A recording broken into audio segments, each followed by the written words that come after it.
Hello friends, आज आपण बनवणार आहोत इथे खिचडी। त्यासाठी मी सगळं साहित्य इथे चिरून घेतलेलं आहे। कांदा, टोमॅटो, मिरची, बटाटा।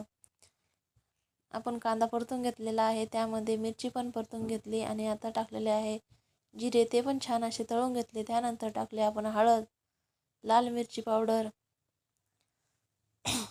आपल्या आवडीनुसार बिर्याणी मसाला। त्याने खूप छान टेस्ट येते बिर्याणी मसाल्यामुळे। थोडी परतून टाकायची, लाल मिरची पावडर टाकायचा आणि छान असं त्याला पण तळून घ्यायचं, परतून घ्यायचं। त्यानंतर मी इथं स्वच्छ धुवून कोथिंबीर, बटाटा आणि टोमॅटो घातलेला आहे। त्याला पण छान असं परतून घ्यायचं। जोपर्यंत त्याला पाणी सुटत नाही तोपर्यंत छान असं परतून घ्यायचं।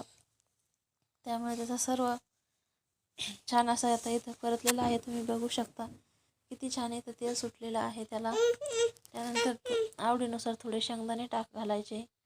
शेंगदाणे घातल्यानंतर परत थोडं त्याला परतून घ्यायचं। परतल्यानंतर त्याला छान असं 5 सेकंद असं पाणी सुटेपर्यंत परत तेल सुटेपर्यंत परतून घ्यायचं। त्यानंतर त्यामध्ये तुम्हाला प्रमाणानुसार पाणी ॲड करायचं। त्यानंतर त्यात मीठ प्रमाणानुसार मीठ घालायचं आणि कुकरला झाकण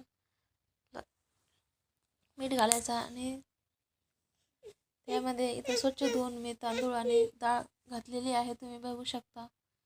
आता हे तांदूळ घातले, त्याला एकदा मिक्स करून द्यायचं, कारण की ते खाली चिटकणार नाही। आणि त्याला कुकरचं झाकण बंद करून घ्यायचं।